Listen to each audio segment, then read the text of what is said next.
nous rencontrons Yves Rouèche, qui est un écrivain, qui n'a pas commencé sa vie comme écrivain, mais qui en est à son 12e bouquin, dédié notamment à la gastronomie. Et j'avais envie de faire parler Yves. Et donc, merci Yves de vous être déplacé jusqu'ici. Si vous l'avez deviné, vous voyez tous que nous sommes à Collonges-au-Mont-d'Or, dans un très beau salon, tout à fait rénové, qui est le salon Paul Bocuse. Exactement. Une salle de restaurant pour 10 personnes qu'on privatise, avec des très belles photos, justement, qu'on était en train d'observer. On sent l'âme de Paul Bocuse ici. Hein, ah oui, surtout qu'on a des photos qui ne sont pas communes et peu connues. Hein, oui, qu'on n'a pas vu dans la presse. Oui, jusque-là, on l'aperçoit avec une... On l'aperçoit notamment beaucoup dans la Dombe, où il aimait se ressourcer, prendre des moments de tranquillité et de respiration. Et on le voit aussi avec des brochets, on le voit en train d'hypnotiser un coq, ce qu'il savait très bien faire, et puis avec ses labradors, puisqu'il y a aussi une œuvre de ces 2 labradors derrière nous qui nous surveillent. Mais ça va, ils sont très calmes, tout va bien. Alors, merci Yves d'avoir accepté de venir. J'avais envie que vous nous parliez de vos inspirations, votre trajet, parce qu'à l'origine, vous n'êtes pas du tout cuisinier, mais un passionné de bonne nourriture, de bonne chair et de bonne cuisine. Alors, qu'est-ce que vous êtes de métier?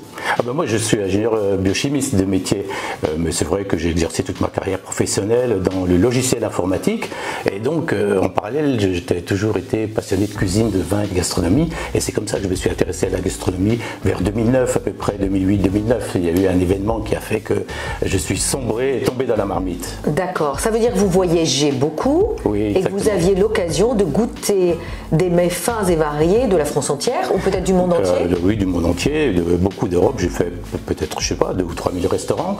2 ou 3 000 restaurants En 15 ans, tous les jours, ou 3-4 fois par semaine, midi et soir. Donc c'est vrai que grâce à mon métier, j'ai eu l'occasion de voyager, de profiter, de découvrir des cuisines de toutes nos régions en France, mais aussi de l'Europe et des principales capitales. Et c'est un enrichissement extraordinaire. Alors, votre recette préférée, puisque vous avez tout testé, qu'est-ce que vous trouvez, enfin on est en automne ou en début d'hiver, qu'est-ce que vous préférez manger? Moi je suis un adepte de la cuisine traditionnelle, hein. Et donc française et lyonnaise.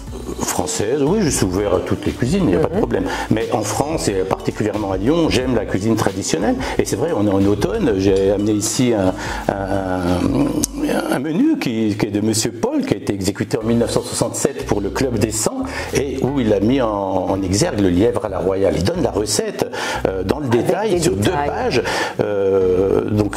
Ce Club des 100, et le lièvre à la royale, c'est le plat emblématique de la cuisine bourgeoise, celle qu'on servait chez les Soyeux à Lyon.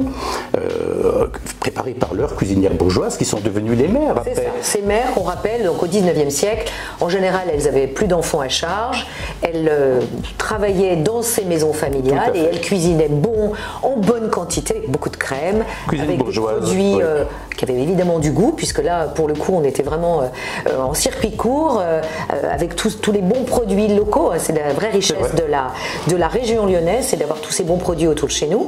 Et elles cuisinaient sans compter. Puisque ces familles avaient de l'argent, pour les soyeux, évidemment, il y avait pour les soyeux. Et qui faisaient des affaires à table. Hein.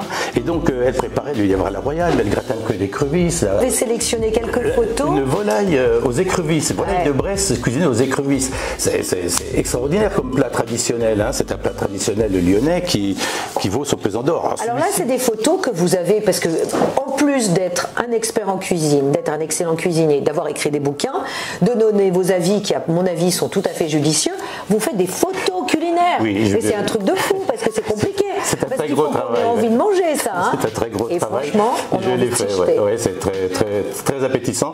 Je l'ai fait pour mon second ouvrage sur la gastronomie lyonnaise et trésors retrouvés. Et cette photo, je l'ai faite chez Moss avec Laurent Bouvier. C'est une photo de famille, une recette de sa mère, la volaille que d'écrevisses. Et donc il a repris pour la première fois de sa vie, 60 ans après, elle a eu une étoile en 51, sa mère, la mère Bouvier. Et bien il m'a refait ce plat emblématique. Bien sûr, j'ai goûté, oui. Mais celui que j'ai vraiment goûté plus que cela, c'est celui-ci, c'est le gratin du chanoine. C'est un gratin de cuisses de grenouille et de queue d'écrevisse. avec une sauce au Nantua. C'est fait par le chef Patrick-Henri Roux de la Pyramide à Vienne. Et là, j'ai pris les photos. Et Patrick a passé 2 heures à me préparer cette assiette devant moi, au pH3. Et puis après, j'ai pris les photos. Et je lui dis, Patrick, je peux prendre une cuillère? Il me dit, bah vas-y, goûte. J'ai goûté. Puis Patrick, je peux finir. Donc en fait, j'ai tout mangé tellement c'était merveilleux. Et j'aurais jamais l'occasion de le remanger une fois dans ma vie. Bien sûr. Donc vous êtes gourmet et gourmand. Ah oui, les deux. Bien sûr, ça se voit d'ailleurs. Les deux. Alors ce que je vous propose, c'est qu'on change de lieu, puisqu'on est évidemment chez Paul Bocuse ici, et qu'on puisse découvrir avec vous vos bouquins, et notamment votre dernier bouquin, qui est un roman, qui n'est pas un livre de recettes ou d'histoire de la gastronomie lyonnaise, et qui est un bouquin, un roman que vous avez écrit encore la nuit, non? Ou dans la journée un peu maintenant? Non, celui-ci, je l'ai écrit alors que j'étais en retraite, donc j'ai écrit tous les jours. Tous les jours, de 15h à 19h. Parfait. Et donc on va découvrir ce livre, puisque c'est un roman qui raconte l'histoire de Paul Bocuse à travers son avatar, en gros. Jean Meunier. Jean Meunier. C'est beau là, hein? Ouais. Très joli, c'est très... La mise en place est faite. Ouais. Allez, on va s'installer là.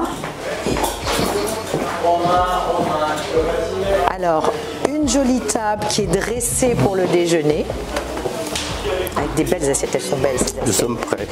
Alors maintenant, on parle de bouquins, hein. On a raconté l'histoire, tous les moments où vous avez écrit, goûté, dégusté les produits. Alors un bouquin qui vous plaît beaucoup, que vous avez gardé depuis des années, puisqu'il date de 1965. Oui, exactement. Et alors qu'est-ce qu'il a, ce guide Michelin de particulier? C'est le guide Michelin de 1965, celui où Paul Bocuse a été proclamé, a été consacré avec ses 3 étoiles. Et bien sûr. Pour la première fois. Et alors, il a droit à combien de lignes, ce Paul Ah oui, ça c'est extraordinaire, parce qu'il a fait la une des journaux, le Michelin déniche un 3e étoile, à nouveau 3 étoiles, etc. Il a fait la une de tous les magazines, et j'ai cherché hier encore, et j'arrivais pas à le trouver à Lyon, et en fait c'est après Lyon, après Lyon, il y a une toute petite ligne, il y a 2 lignes, 3 lignes. L'auberge Paul Bocuse, nombre de couverts limité, prévenir, un quai de la plage, le téléphone, les prix 34 et 38, les spécialités, 3 spécialités, terrine de grive au baies de genièvre, mousse de truite à la Constant Guyot, carré d'agneau à la broche aux herbes de Provence, et de vin, Pouilly Fussé, Morgon, point barre, c'est tout, terminé. Voilà ce qu'il y a dans le Bocuse pour une table qui vaut le voyage. Et voilà, il ne savait pas à l'époque qu'il deviendrait le pape de la gastronomie lyonnaise. Hein. Donc ça c'était en 1965, ça c'est un bouquin à garder, bien sûr. Bien Est-ce que vous les avez tous les... Non, pas du tout. J'ai acheté ces guides quand j'ai écrit l'ouvrage dont on va parler, Mon Paul Bocuse, parce que j'avais besoin de connaître les tables qui étaient connues là dans les lieux où va voyager mon héros. Et donc j'avais besoin d'avoir donc j'ai un certain nombre de guides Michelin. Ça c'est un original, c'est pas une copie, mais j'en ai un le premier guide Michelin que j'ai retrouvé également, comme il y avait en 1903. Donc là on a 2 autres bouquins avant le roman, un qui s'appelle L'histoire de la gastronomie lyonnaise, alors qui est très beau parce qu'il y a des très belles pages. C'est plutôt donc un abécédaire. Non, il y a la grande histoire de la gastronomie lyonnaise. D'accord. Il y a l'histoire des ambassadeurs, tous les hommes qui ont fait cette gastronomie, et même des gens, des personnalités contemporaines, bien sûr. Et puis il y a un abécédaire où on retrouve toutes les petites histoires, l'histoire de la papillote, du cervelas, de la quenelle, de la mère Bisolon ou de la mère Cotivet. Enfin des choses, oui, c'est là sous forme d'abécédaire. Donc ça, premier bouquin. Deuxième bouquin, là on est sur vos derniers bouquins, on est bien d'accord. Là c'est carrément un livre de recettes.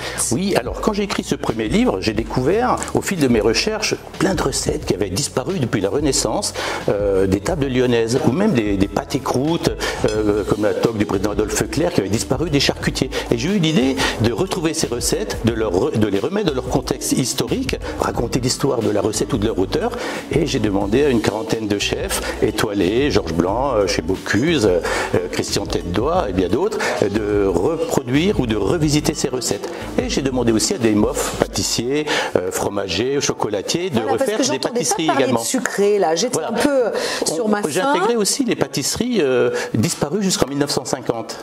Et c'est le grand Gabriel Paillasson qui m'a aidé et qui m'a donné riz au lait à la vanille, selon Christian Tête-Doigt, justement. La soupe à la jambe de bois, on en parlait tout à l'heure avec Éric Pensu. Donc ça, des belles... Et ça, les photos... Les petits pâtés de Sonia Esgulian.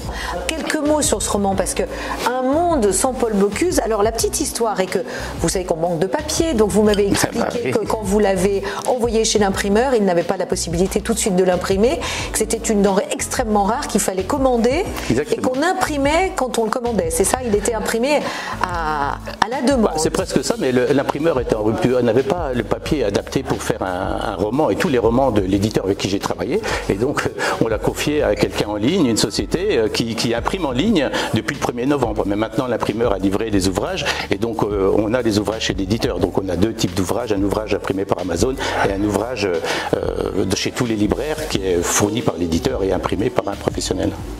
En quelques mots, racontez-nous cette histoire. Encore une fois, c'est toujours un cheminement. Je rentre de Clermont-Ferrand chez moi, donc tout détendu, heureux, parce que je venais de signer un contrat, donc je sais que mon livre allait sortir, et j'entends que le Michelin a retiré sa 3e étoile à Paul Bocuse en janvier 2020.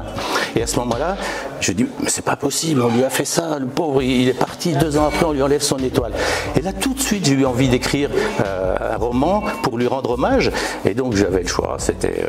Je l'ai intitulé Un monde sans Paul Bocuse. Soit je faisais quelque chose, il y avait un monde avec, un monde sans, comme The Man of the High Castle, par exemple, vous savez, où on passe d'un monde à l'autre.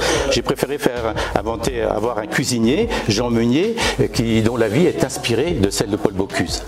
Passionnant. Donc ça, je ne veux pas faire de la pub parce qu'on a l'impression que je fais de la pub pour vos clients, mais c'est à offrir à Noël, ça c'est c'est exactement le cadeau de Noël, c'est la bonne période. Exactement. Donc c'est un roman historique doublé d'une saga familiale. L'histoire, c'est la grande histoire de la cuisine française du XXe siècle, puis ça démarre en 1910 et ça se termine en 2015. D'accord. Eh bien, bravo pour ce dernier écrit. Bon, donc pour le coup, vous êtes un vrai écrivain. Maintenant, mais faut-il encore voir son contenu? On va le lire. C'est un autre métier. C'est pas le même métier d'auteur, mais le métier d'écrivain. Oui, parce que là, vous avez romancé, hein, là, vous n'avez pas... Donc ça demande un autre travail, totalement différent, un nouveau genre pour moi, un nouveau genre littéraire. Bravo. Dernière question. Quand on vous dit, tiens, qu'est-ce que tu aurais envie de manger? Quel est votre plat préféré? En ce moment, je vais revenir à mon lièvre à la royale. Parce que c'est la période. Moi, je le fais chez moi, mais le lièvre à la royale, je le fais comme le sénateur Couteau, c'est-à-dire je laisse confire mon lièvre dans son vin, etc. Et j'enlève les os. Mais alors, l'avantage de venir dans une maison comme chez Bocuse ou comme dans un grand restaurant, c'est qu'ils vous font le lièvre à la royale en ballotine, farci au foie gras, avec sa sauce chocolat. Donc c'est qu'on vous coupe une part, qu'on vous pose, c'est nappé de sauce chocolat. Donc je me vendrais pour un lièvre à la royale aujourd'hui. Des yeux avant, bien sûr, la dégustation. Mais alors, dans ce cas-là, j'ai compris que vous êtes aussi cuisinier. Vous cuisinez. Oui, j'aime bien cuisiner pour mes amis, pour moi, tous les jours, on cuisine, bien sûr, c'est une passion. Mais je cuisine que pour le plaisir, hein. Je fais que des choses qui font plaisir, ça ne m'intéresse pas de faire une salade normale. Je ne fais pas à manger, j'aime cuisiner pour le plaisir de manger ou de partager, parce que c'est ce qui est important, c'est la convivialité en fait. Alors nous nous sommes installés devant ces mères lyonnaises qui ont fait l'histoire de la ville, la mère Filiou, la mère Vitel, la mère La mère Brasier. La mère Brasier, là, super. Et puis Édouard Herriot qui est au coin de... Oui, Édouard Herriot qui ziote, qui est prêt à déguster toutes ces bonnes recettes qu'elles ont confectionnées. On retrouve tous les meilleurs produits de la région. Merci d'avoir suivi cette vidéo avec Yves Rouèche qui nous a évidemment donné l'eau à la bouche avec ses recettes impressionnantes et son dernier roman. À très bientôt pour une prochaine vidéo. Bien sûr, n'oubliez pas de liker, de commenter. Vous savez que j'aime l'interactivité. Et à très bientôt pour une autre vidéo.